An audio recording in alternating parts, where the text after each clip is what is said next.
મારા વાલા પ્રિયો, ઈશુના નામમાં હું તમને શુભેચ્છા પાઠવું છું. શું તમે ઈશુના દર્શન મેળવવા માંગો છો? પ્રભુને જોવું છે. પ્રભુનું દર્શન દરેક વ્યક્તિ મેળવવા માંગે છે. દરેક લોકો પ્રભુને જોવા માંગે છે.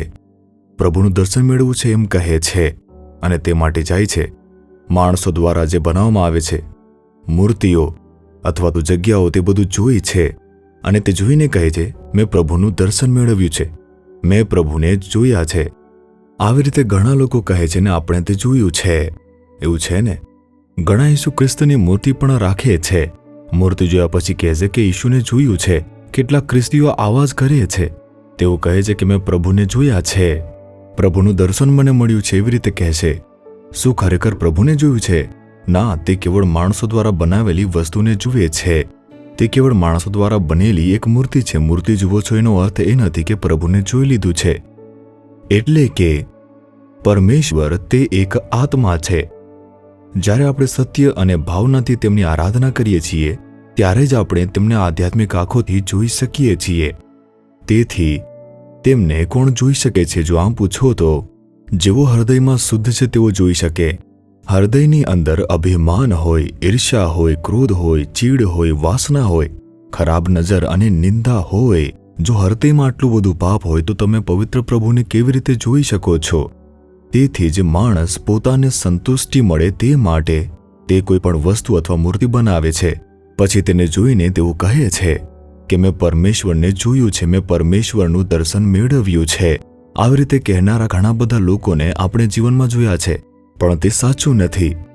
જે કોઈ પણ પ્રભુને જુએ છે તેમનું જીવન તે બદલી જવું જોઈએ. તેના વિશે વિચાર કરો. જે કહે છે તેમણે પ્રભુને જોયા છે તે લોકો શું લાંચ લેયા કરે છે, ભ્રષ્ટાચાર કરવાની ટેવ છે, પોતાના પડોશીના પરિવારને છેતરે છે, પોતાની પત્ની સાથે દગો કરે છે. આવા ઘણા બધા પ્રકારના તેઓ પાપો કરતા રહે છે. વ્યવસાયમાં ભેળસેળ કરે છે, ચોરી કરે છે અને પવિત્રતા સાથે કહે છે કે મેં પ્રભુનું દર્શન મેળવ્યું. પછી અહીં જાય છે, ત્યાં જાય છે, ખૂબ પૈસા ખર્ચે છે. શું તે ખરેખર પ્રભુને જોયા છે તેવી રીતે ગણશો? વિચાર કરો. નહીં, મેં પરમેશ્વરને જોયા છે એવી રીતે આપણે પોતે જ કંઈક વસ્તુ બનાવીને જોઈને બિલકુલ કહી શકતા નથી. આપણે કેવળ તેમને આપણા આત્મામાં જોઈ શકીએ છીએ. આપણે કેવળ આધ્યાત્મિક આંખોથી તેમને જોઈ શકીએ છીએ, કારણ કે આપણા પરમેશ્વર તે આત્મા છે. તેથી આપણું આધ્યાત્મિક જીવન તે સાચું હોવું જોઈએ. આપણે તેમને આપણી નરી આંખોથી બિલકુલ પણ જોઈ શકતા નથી. આપણે આધ્યાત્મિક આંખોથી જ તેમને જોઈ શકીએ છીએ. પ્રભુ ઈશુ એક વચન કહે છે, માથી 5મો અધ્યાય તેની 8મી કલમ, મનમાં જેઓ શુદ્ધ છે તેઓને ધન્ય છે, કેમ કે તેઓ ઈશ્વરને જોશે. ઈશુ કહે છે, જો તમારે પ્રભુને જોવું હોય તો તમારું હૃદય શુદ્ધ હોવું જોઈએ. તમારું હૃદય ખરેખર પાપથી ભરેલું છે તો પછી તમે પ્રભુને કેવી રીતે જોઈ શકો છો? હૃદય શુદ્ધ હોવું જોઈએ. તે કિસ્સામાં તો કોઈ પણ પ્રભુને જોઈ શકતું નથી. દરેકના હૃદયમાં પાપ છે. જો આમ કહો છો તો સાચું છે, પણ તે કહે છે કે જો તમે પ્રભુને, ઈશુને જોવા માંગતા હો તો હું તમને એક પવિત્ર કરનાર પરમેશ્વર છું. તે પોતે આપણને શુદ્ધ કરશે, તે આપણને તૈયાર કરશે અને આપણને આધ્યાત્મિક આંખો આપશે જેથી આપણે તેમને જોઈએ. પછી જ્યારે આપણે પ્રાર્થના કરીએ છીએ ત્યારે તેમની હાજરી અનુભવી શકીએ છીએ. આપણે તેમને આત્મામાં જોઈ શકીએ છીએ. આપણે આપણા હૃદયમાં તે પરમેશ્વરના અવાજને પણ સાંભળી શકીએ છીએ.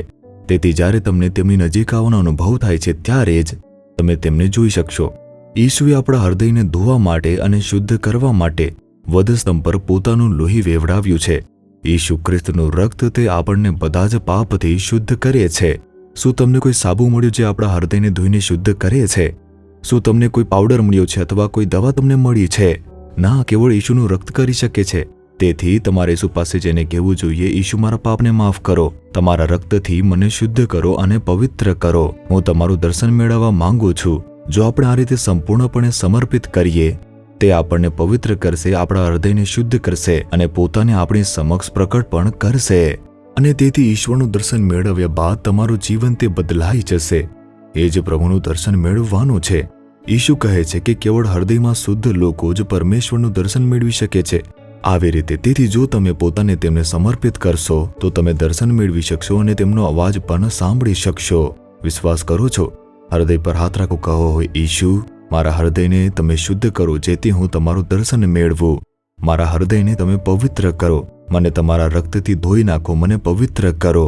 તમારું દર્શન મેળવવા માટે, તમારો અવાજ સાંભળવા માટે કૃપા આપો. ઈશુના નામમાં પ્રાર્થના કરું છું. Amen, amen.